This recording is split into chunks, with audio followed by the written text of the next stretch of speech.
সকলোৰে নমস্কাৰ। আমাৰ এই চেনেলৰ আটাইতকৈ পপুলাৰ দুটা ভিডিঅ' হ'ল এটা যিটো BTRৰ বিষয়ে ডিছকাছ কৰিছিলোঁ আৰু 2 নম্বৰ যিটো BTCৰ বিষয়ে ডিছকাছ কৰিছিলোঁ আৰু দুয়োটা ভিডিঅ'ৰে কমেণ্ট বক্স ভৰ্তি হৈ আছে এটাই কমেণ্টেদি আৰু সেই কমেণ্টটো হ'ল যে ছেপাৰেট বড়োলেণ্ড বা ভাৰতৰ এটা ষ্টেট হিচাপে বড়োলেণ্ডক স্বীকৃতি দিব লাগে বুলি। আহকচোন আজিৰ ভিডিঅ'ত তাৰে ওপৰত ডিছকাছ কৰোঁ যে will Bodoland ever become a separate state. BTRক মানে বড়োলেণ্ডক বেলেগকে ছেপাৰেট ষ্টেট হিচাপে স্বীকৃতি দিব পৰা যাব নে নাযাব সেই বিষয়টো জানিবৰ কাৰণে আমি ইতিহাসত ঘূৰি যাব লাগিব যে 1980sত অল বড়ো ষ্টুডেণ্টছ ইউনিয়নৰ বড়োফা উপেন্দ্ৰনাথ ব্ৰাহ্মাৰ নেতৃত্বত ছেপাৰেট বড়োলেণ্ডৰ যিটো আন্দোলন সেইটো আৰম্ভ হৈছিল আৰু সেই আন্দোলনৰ শ্লোগান আছিল যে অসমখনক 50-50 ভাগত ভাগ কৰিব লাগে, দুটা ভাগত ভাগ কৰিব লাগে।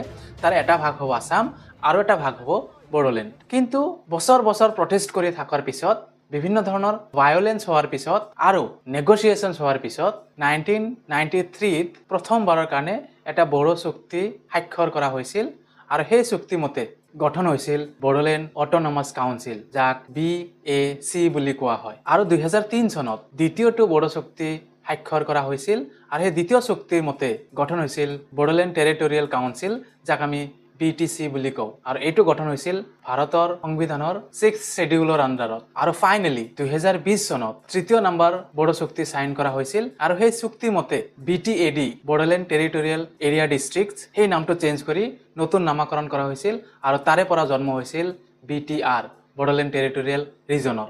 আজিৰ বড়োলেণ্ড টেৰিটৰিয়েল ৰিজনত BTRত 5টা ডিষ্ট্ৰিক্টছ আছে: কোকৰাঝাৰ, বাক্সা, ওদালগুৰি, চিৰাং আৰু তামুলপুৰ। আৰু এই 5টা ডিষ্ট্ৰিক্ট মিলি বেলেগকে এটা কাউন্সিল বহে যাৰ হেড কোৱাৰ্টাৰ হ'ল কোকৰাঝাৰ আৰু এই কাউন্সিলে under the Indian constitution 6th schedule কিছুমান স্পেচিয়েল পাৱাৰ পায়, যেনেকে self administration in education, culture, language and local governance. In short, বড়োলেণ্ডত অলৰেডি এটা ছেমি অট'নমাছ পাৱাৰ আছে যিটো ভাৰতৰ বিভিন্ন জাগাৰ ঠাইৰ মানুহৰ কাৰণে সপোনৰ নিচিনা। কিন্তু এই বিষয়ে লয়েনো কি কয়, আইনেনো কি কয়, আহকচোন জানো।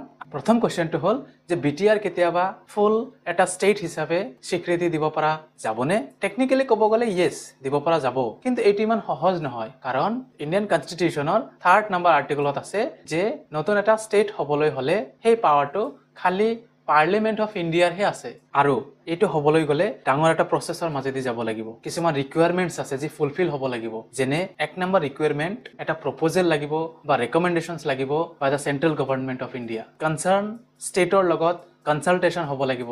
ইয়াতে যেনেকৈ যদি BTR বেলেগ হ'ব যায়, BTR লগত লাগি থকা বৰ্তমান মানে BTR আণ্ডাৰত আছে অসম ষ্টেটৰ, চ' অসম ষ্টেটৰ লগত এটা কনচাল্টেশ্যন লাগিব আৰু দুয়োটা পাৰ্লিমেণ্ট, চেণ্ট্ৰেল গভৰ্ণমেণ্ট আৰু ষ্টেট গভৰ্ণমেণ্টৰ পৰা এপ্ৰুভ হ'ব লাগিব। সেইকাৰণে যেতিয়ালৈ চেণ্ট্ৰেল গভৰ্ণমেণ্টে ইয়াৰ ওপৰত কোনো ইনিচিয়েটিভ নল'ব তেতিয়ালৈ বেলেগ পৃথককে ষ্টেট হোৱাটো কেতিয়াও সম্ভৱ নহয়। নেক্সট কথাটো হ'ল যে ভৱিষ্যতে কেতিয়াবা BTR ছেপাৰেট ষ্টেট হ'ব পাৰিবনে? এনচাৰ হ'ল য়েছ, হ'ব পাৰিব, কিন্তু তাৰ কাৰণে এটা ষ্ট্ৰং পলিটিকেল উইল লাগিব ষ্টেট গভৰ্ণমেণ্ট আৰু চেণ্ট্ৰেল গভৰ্ণমেণ্টৰ। দিল্লী আৰু দিছপুৰ দুয়োটা জাগাৰ পৰা এপ্ৰুভ হ'লে তেতিয়া ফিউচাৰত BTR এটা ছেপাৰেট ষ্টেট হিচাপে স্বীকৃতি পাবও পাৰে। কিন্তু বৰ্তমানলৈ তেনেকুৱা কোনো ধৰণৰ কথা কেতিয়াও ভাবা হোৱা নাই। তাৰ ইনষ্টেডত অট'নমাছ কাউন্সিলছ বিলাকক আৰু ষ্ট্ৰং বনোৱাৰ কথাহে ইণ্ডিয়ান গভৰ্ণমেণ্টে ভাবি আছে, কোনো নতুন ষ্টেট ক্ৰিয়েট কৰাৰ কথা ভাবা নাই। আৰু 2020 চনত যেতিয়া তৃতীয়টো বড়ো চুক্তি স্বাক্ষৰ হৈছিল তেতিয়া সেই চুক্তিমতে কোৱা আছে যে সেই তৃতীয়টো চুক্তি হ'ল অন্তিম চুক্তি বড়ো ট্ৰাইবছসকলৰ লগত ভাৰত চৰকাৰৰ। গতিকে তাৰ পিছত নতুনকৈ আৰু চুক্তি হোৱাটো সম্ভাৱনা কম, যাৰ কাৰণে ছেপাৰেট ষ্টেট হোৱাটো ইমান সহজ নহয়। চ' কুৱেশ্যন আছিল যে will BTR ever become a separate state? Answer হ'ল য়েছ, কিন্তু শ্বৰ্টলি ইন ফিউচাৰত হোৱাৰ কোনো সম্ভাৱনা নাই। চ' থেংক ইউ ফৰ টুডে। আজিৰ কাৰণে এইখিনিয়ে। যদি ভিডিঅ'টো ইনফৰ্মেটিভ লাগিছে লাইক কৰিব, নিজৰ বন্ধুসকলৰ লগত শ্বেয়াৰ কৰিব আৰু এনেকুৱা ইনফৰ্মেটিভ ভিডিঅ'ছবিলাক পাই থকাৰ কাৰণে আমাৰ চেনেলটো ছাবস্ক্ৰাইব কৰি ৰাখিব। Thank you for today. Thank you for ৱাচিং।